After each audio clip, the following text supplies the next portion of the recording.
Hi everyone and welcome back to my channel. My name is Alison, the online piano and the online violin tutor. So due to the vast success of my violin performance that I did of Believer by Imagine Dragons, I have been inundated with requests to do a violin tutorial. Now I've also done a piano tutorial of this, which I will link directly underneath this video, and the sheet music to this, which is 2 pages which I've arranged, is going to be available on my Patreon page as usual. That will be linked directly underneath this music, and this will be available to patrons. So if you're not a patron, then why don't you become a patron? So head over to my Patreon page. I've also done a video, well obviously I've mentioned that I've done a violin video performance of this, so I'm not going to be playing this through today in this video, obviously, because I have a separate video for that, and I will link that directly underneath this video as well if you want to go and check that out. So anyway, if you want to know how to play Believer by Imagine Dragons, then grab your copy of the sheet music and let's get going. This plays all very nicely under the fingers, and it also means that you can play open A's and open E's if you want to. I don't recommend that you do play so many open A's and open E's, but you can do if you want to.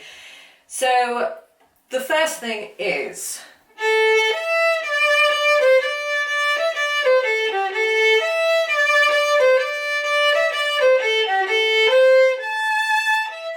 the first thing you've got is some E's. Now the first note is an A. Now I just played that as an open A. I'm not going to play that as a 4th finger because that would just be silly. 2 4th fingers in a row, maybe not so good, and then I can't do a 4th finger and go over to an open E, because that's just going to sound horrendous. So I'm going to start with an open A, but then the E I am going to do as a 4th finger.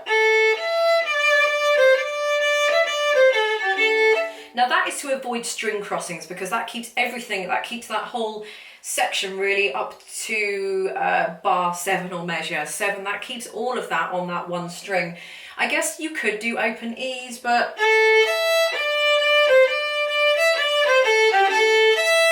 you get that kind of harshness of an E string right in the middle there, which I'm never really keen of the sound on. I never like going from, I don't really like string crossings either.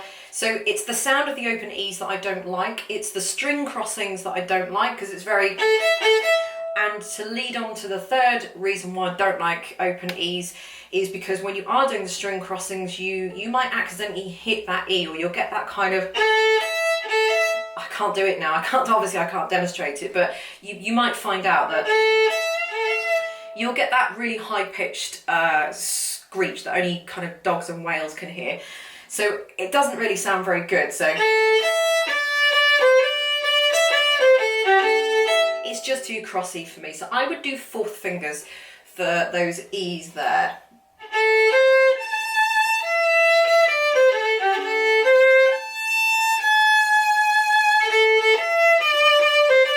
Pretty much repeats until you get to about measure 19 or bar 19.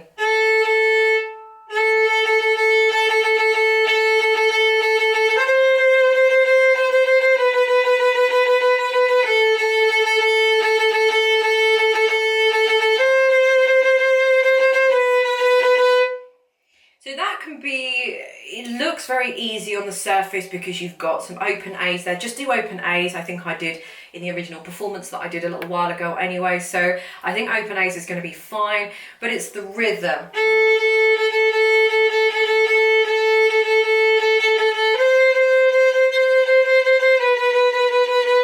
I would just do that bit a little bit slower, I think, if I were you, rather than,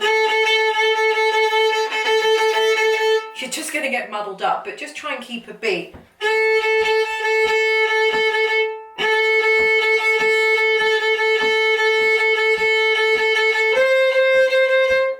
And don't get bogged down with the rhythm. So if the rhythm isn't exactly as written, it doesn't matter, as long as you've got kind of something there. If you know the song and you know how the lyrics go anyway, just kind of sing those lyrics along in your head. And you know, it really doesn't matter if you do 1 or 2 more A's than is actually written, or it's in the wrong way. Nobody's going to be picking apart your performance, and I don't even think anybody would even notice apart from you. Does it matter? Not really. So, okay, moving on. When you get to 25, 6, when you get to 28, now there are two versions of this that you will be able to download. One is the sort of, what I'm going to call the advanced version, which is the version that I played in the performance, and what I'm just going to go through now as well. And the other one is kind of like the easier one. So when you get to about measure 28 and the measure underneath it, where it's going into third position, that's kind of going to be labelled the advanced one. So if you know third position, then you're going to be going into third position. So from 25, so from 27.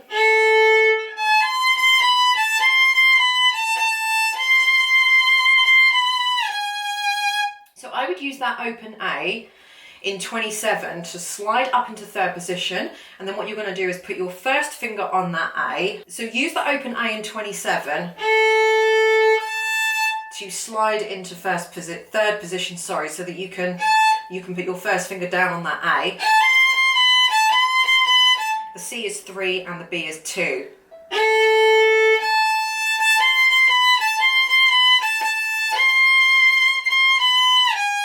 And then you're going to slide from the B on the second finger to a second finger on the G sharp. And I like that slide there. Ordinarily, you probably wouldn't want to do a slide there. You'd perhaps want to keep it a bit cleaner. But because of what's coming up in the next measure or the next bar, I like it, and it is kind of part of the song and the way he sings it. So in the next measure, you've got a G natural to an A, and it says a gliss. So what that means is, so what you're going to do is play the G on your third finger here, and the A is going to be roughly here, where it kind of would be if you were doing your fourth fingers. This won't work if you do it on open A's, guys, because you can't do that. So you either do it this way, or you just play a normal G to an A and just completely ignore the gliss. But if you want to do the gliss part in it, you're going to put your third finger on that G as usual. And A would normally be around here. So if I just put this finger to mark where this is going to be. So what you're going to do is slide that third finger all the way up to where the A would go. So keep your third finger down.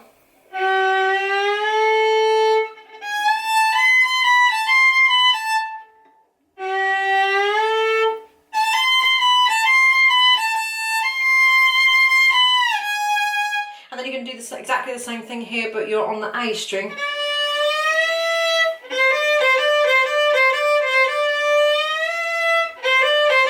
So you don't even have to know where you sort of need to go, because you can start playing that D or that G and keep sliding until you hear that A, and then you can stop. Or if you're sliding on the D, just stop until you hear that you've got as far as the E, sorry, getting those two muddled up. So if you don't want to do that, just completely ignore the gliss, scrub that out and just play it as a normal D and a normal E. If you do want to do that, you're going to be doing it in the third finger, both the third fingers in exactly the same place, just on two different strings, and then just slide up to the next note. And really that's all it is. To be perfectly honest with you, the second page is an identical repeat of the first page. So I don't need to go over the second page because the whole thing just applies again, because it just repeats again. There isn't even, I don't even think there's a bridge part. So there we go. I don't think there's anything else that I probably need to mention in there. Oh, just remember those G sharps that you've got are going to be, you've got your first finger, which is normally there. You've got your third finger, which is normally there. And the G sharps are going to be stretched right behind where the third finger goes. When you've got C naturals on the A string, they are going to be jammed right in behind the second finger. And when you've got Fs on her, do you have any Fs on the D string? I don't even think you've got any Fs on the D string. No, I don't think it goes. So yeah, so the first fingers are in their normal place, the third fingers are in their normal place, second fingers on the E string are generally going to be here next to the third fingers, and second fingers on the A string are going to be there. So thank you very much for watching. Don't forget, all the links are going to be directly underneath this video, and I will see you next Wednesday for next Wednesday's violin tutorial. Bye.